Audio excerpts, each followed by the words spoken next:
They say in the deep hollows of the Appalachians, there's a ghostly light that wanders at night, drifting through the mist like a lost soul carrying a lantern. Locals call him the Lantern Man. It's hard to trace where the story began. Each telling adds a new brush of detail. But the version I learned comes from Lost Hollow, a remote ravine between ridges in western North Carolina. On moonless October nights, folks whisper, you can see his pale lantern bobbing ahead, glowing faint through trees, beckoning or warning you forward. One crisp autumn evening, a hiker named Clara Matthews set out along an old logging path near Lost Hollow. She was a photographer of wilderness nightscapes, chasing moonlight, star trails, early frost, and ghost stories. Clara had heard local whispers, campfire tales of the Lantern Man, but she was skeptical. Surely it was reflection, headlamps, or some trick of the eyes. She started her hike around 8 p.m., leaving the last stretch of paved road behind. The forest closed in, the leaves overhead rustling with a night wind. Soon she reached where the trail dipped into a low valley. The trees clustered thicker, and fog began rolling across the ground in tendrils. She paused, set up her camera on a tripod, adjusted settings for a long exposure. The air smelled of damp earth and decaying leaves. Silence pressed in, heavier than day. Then, at around 10:30, she first saw it. A faint, warm glow through the trees, down the path ahead. Not from a headlamp or flashlight. It had no beam, just a soft, lantern-like halo, swaying gently as if held by someone walking. Clara's breath caught. She whispered to herself, probably someone ahead, maybe a late hunter. She hoisted her camera, aimed, zoomed. The glowing figure hovered maybe 300 meters ahead, motionless for a moment, then continued deeper into the hollow. She followed, careful, leaving the main trail, stepping toward that light. Her footsteps were muted on leaf litter, heart pounding. The lantern bobbed ahead, moving slowly, always just beyond reach. Just forest. Just the wind in the trees. She waited. 10 minutes passed. Then, from the hollow below, she heard a faint footstep, or what sounded like one soft on fallen branches. She looked down. The lantern light reappeared, deeper in the ravine, flickering. She could see a silhouette, tall, gaunt, wearing what looked like an old miner's coat and a broad-brimmed hat. His features blurred in darkness. The lantern's glow cast more shadow than light. She felt her pulse hammer. She raised her voice, calling out, "Hello? Are you there?" No answer, just a soft sigh in the wind. The silhouette stopped. The lantern glowed brighter for a moment. Then, the figure vanished. The lantern's light flickered once, then disappeared. Clara's breathing was ragged. She walked back the way she came, uneasy. As she regained her original trail and neared her parked car, she glanced back once more into Lost Hollow. There, glowing faintly among tree trunks, was that same lantern, drifting slowly. Then, it vanished into darkness. When she got home, she checked her camera. She had dozens of long exposure shots, many frames of empty forest. But in one shot, she caught a faint outline, a shadowy figure, a dim halo around it, the trees bending slightly as if wind passed. The timestamp matched the moment she'd seen the lantern. She showed the photo to a ranger at the local visitor center the next day. He furrowed his brow and said, "You might have seen the Lantern Man of Lost Hollow. Locals tell stories. Some say he's the spirit of a miner who died in those woods in the 1800s, still wandering in search of a way out, warning people not to tread deeper." That same ranger told Clara an old version of the legend. More than a century ago, a small mining camp stood high above Lost Hollow. The miners tunneled for coal seams, but the mountain was unstable, prone to collapse. One night, a cave-in trapped several men. Among them was a miner named Elias Ward. He survived long enough to light his lantern, trying to find a passage toward the outside. But the tunnels collapsed further. His body was never recovered. His lantern lost in darkness. Some say his soul never left. On foggy nights, his lantern still drifts out, searching for a way home or a companion lost. They warn, if you follow it, you risk getting lost yourself. Some who followed claim they ended in unfamiliar hollers, disoriented, hours from the trailhead they knew well. Clara was spooked but undeterred. She returned to Lost Hollow for 2 more nights, camera in hand, hoping to capture the lantern again. Each night, she saw the glow always at the same rough spot in the ravine, always fleeting. She never caught another clear photo of a form, but at 2:14 on that second night, she recorded a low hum, a vibration in the air, a half whisper that seemed to say, "Leave." She left immediately. Word spread among local hikers, ghost hunter forums, and paranormal enthusiasts. Some dismissed it as trick photography, car headlights shimmering through fog, reflections, or a local prankster. Others insisted the stories were older, that in decades past, search parties had followed lights and discovered nothing but lost hikers who ended up overnight in the woods. One old-timer, who grew up in the nearby Holler, told this variation. Decades ago, a man vanished in those woods. He was out hunting, came home late. His lantern was later found on a stump, still lit, though he never returned. Some say that the lantern belonged to Elias Ward, or someone else lost it. Since then, every autumn, a faint light is seen in that hollow, near where that stump once stood. Skeptics offer plausible explanations. Drifting marsh gas, will-o-wisps, distant car lights or train lights refracted through the atmosphere, or optical illusions in fog. Indeed, the phenomenon of mysterious ghost lights like the Brown Mountain lights in North Carolina is well known in Appalachian folklore.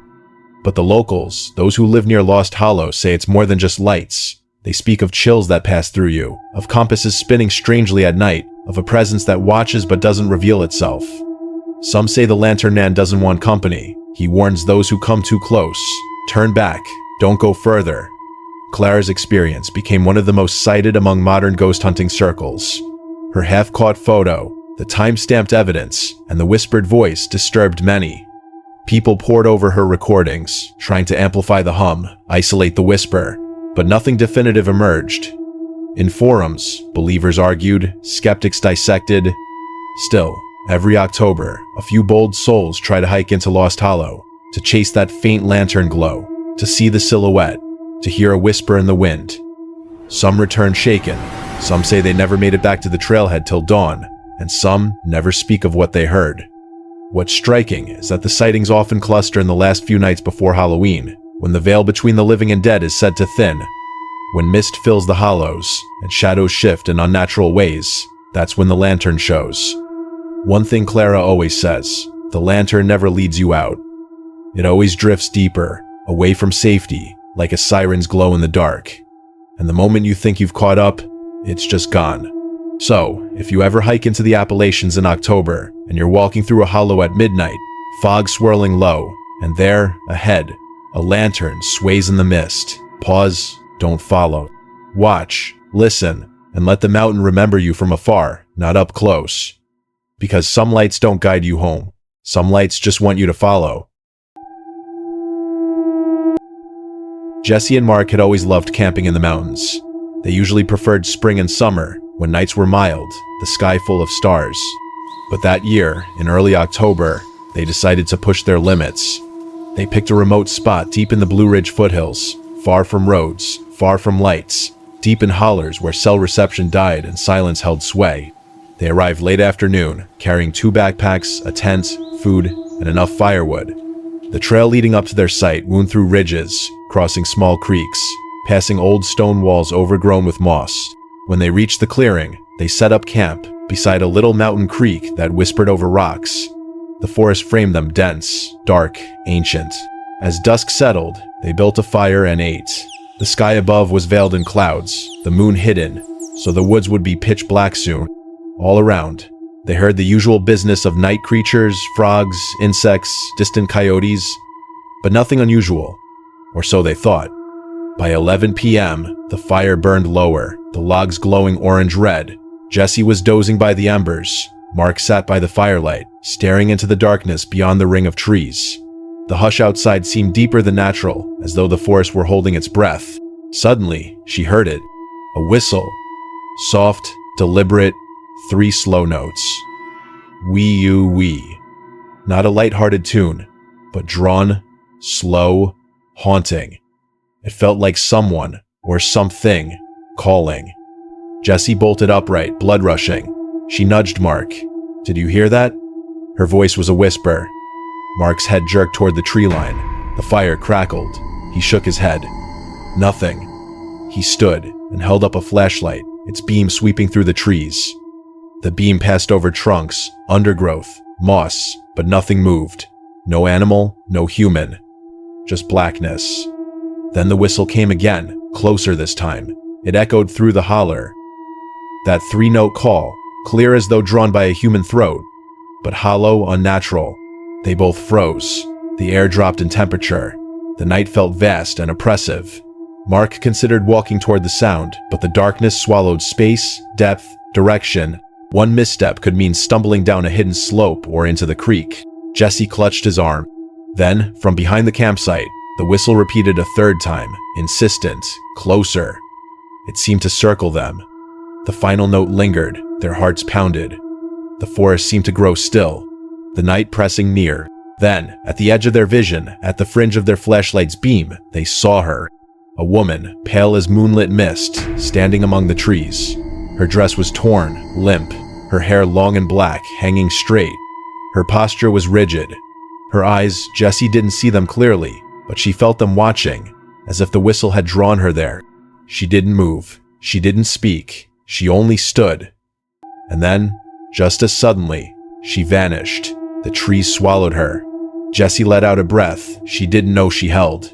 Mark rushed forward, swinging the flashlight, but found nothing. No footprints, no sign. The forest was still. The night continued, as though nothing had happened. They left the next morning, packing silently, carrying attention in their steps. When they reached the car, Mark glanced back toward their campsite in the hollow. He thought he saw a pale figure in the shadows, but the shape dissolved into darkness before he could confirm. Back in town, they told their story to locals. Some nodded calmly, as though they'd heard the same before. One old man, leaning on a cane in a general store, hushed them. "If you hear that whistle in them hills, best get moving. Don't answer, don't look." Jesse and Mark pressed him for more. He told them, "The whistler is old, old as the hollers themselves. Folks tell me, the mountains hold spirits, restless things. This whistling, it's a call. And if you whistle back, you break the silence. You invite attention. Some say those who whistle back never return or come back changed." They searched online, in forums. They found accounts from others, hikers, campers, ghost hunters. Many spoke of that same three-note whistle appearing on silent nights. Some said it followed them. Some said when they whistled back, the sound answered immediately, too close, and they fled. One forum user claimed he recorded audio, 3 notes, clear. He amplified it. The pattern repeated. Distant, then closer. At one moment there was a faint echo, almost like a laugh or a sigh layered underneath. He quit the hike early, unnerved. In local Appalachian folklore, whistling at night is taboo. It's often said in mountain communities, if you hear whistling, you didn't. If you hear it, don't respond, don't whistle back. Some believe the whistler is the spirit of someone who died in the woods long ago, a lost wanderer, or perhaps a woman whose grief lingers. Others see it as a malevolent entity, something that hunts by sound. Some tie it to older legends of haunts, restless souls bound to place. One article discussing the phenomenon notes, "If you hear whistling in the woods at night, do not whistle back. Those who do may never return." Another source exploring why whistling is avoided says locals believe whistling attracts evil spirits wandering in darkness. The advice is passed from generation to generation. But what is real? What is legend? For Jesse and Mark, the experience left its mark. Jesse later said she sometimes dreams of that whistle soft, beckoning, just at the edge of hearing. Mark limits his nighttime hikes now. They both admit, whatever it was, it heard them first. I want you to imagine this. You're in a deep holler, darkness all around, no moon, no stars, only forest and breathing space. You hear a whistle. It isn't random. It's composed, 3 slow notes. You freeze. You know the rule. Don't reply. Don't engage. Let the silence remain. And if you see a pale shape in the trees, don't run. Walk away slowly without turning. Because some calls aren't friendly. Some whistles are traps. Lisa Ortega had always loved hiking alone.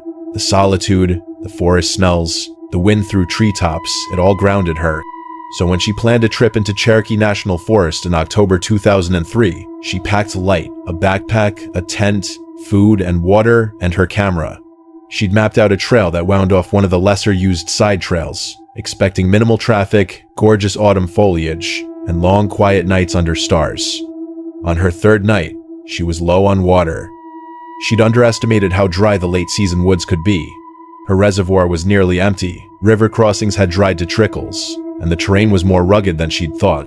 As afternoon waned, she left the trail and struck off a side path, heading uphill, hoping to find some spring or at least a pocket of water. By dusk, shadows had grown long. Thick woods surrounded her, oaks and maples turning gold and red. The wind died as she climbed.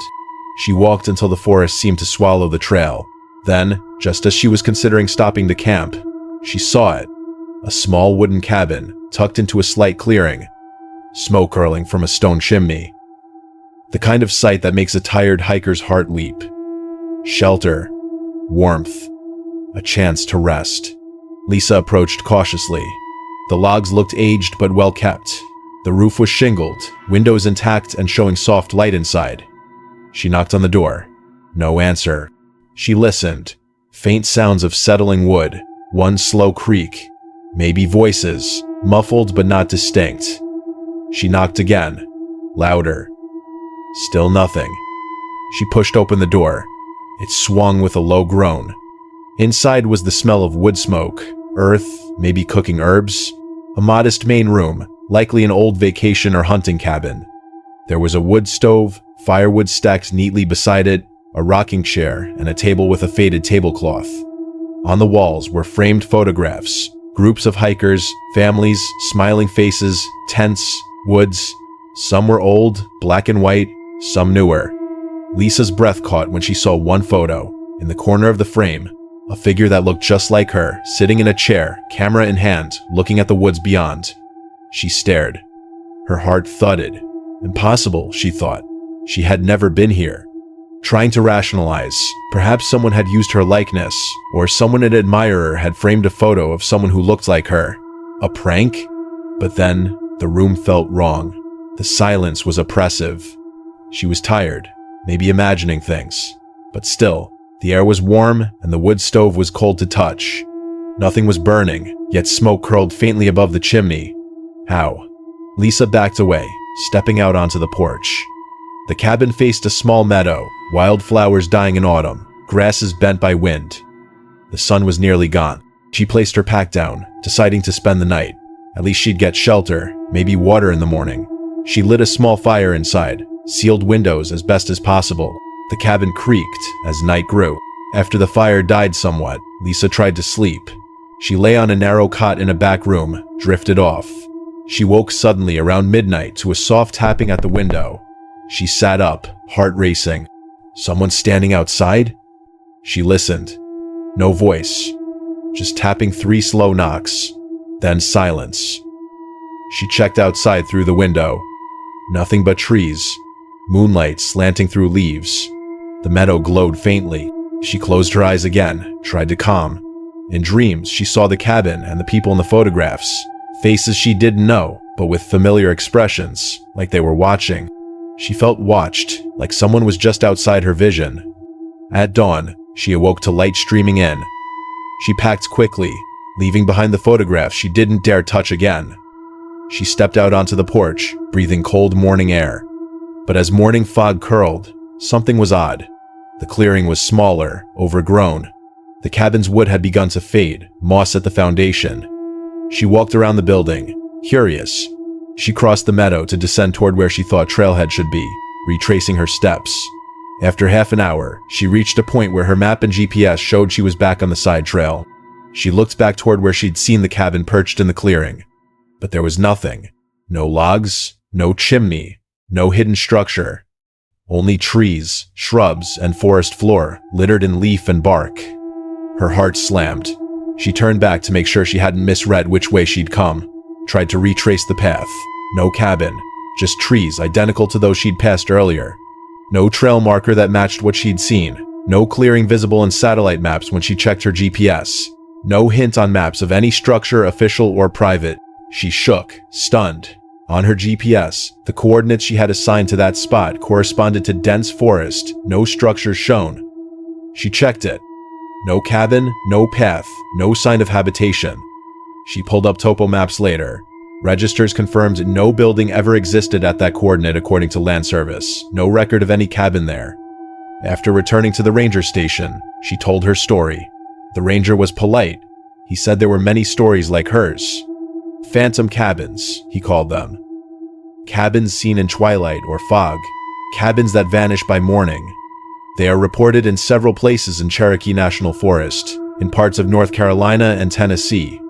He warned hikers, if you see one, don't stay long. Sometimes people become disoriented, change memory of their path, return altered. Lisa was haunted by what she saw in that cabin. She couldn't fully shake the image of photographs with her image in them. She checked old newspapers, community bulletins, tried to find cabin registration records, found nothing. The properties nearby had no connection. No one claimed ownership. Over the years, the story circulated in hiking forums. Some people said they had experienced similar. Off-trail, tired at dusk, cabin appears, lit, inviting, warm. Next morning, gone. Or perhaps they woke and the cabin looked dilapidated or derelict, as if abandoned for years. Others said that those who enter the phantom cabin often feel uneasy dreams afterward. Some report following vague recollections of voices, laughter, or distant music. Skeptics offered explanations. Optical illusions and fog, hallucinations from exhaustion, memories distorted by fatigue, wood smoke from distant camps, or projections of mind in low oxygen or hypothermia. Others suggested wish fulfillment. A worn-out vagabond heart wants shelter, and the mind conjures what it hopes to see. But for Lisa, it was not wish fulfillment. She was not desperate. She could have camped without shelter. She was cautious, practiced. She had done many hikes. The structure looked real. The photographs inside looked real. She felt the wood under her fingers, heard floor creak under her boots. It was tactile, visceral.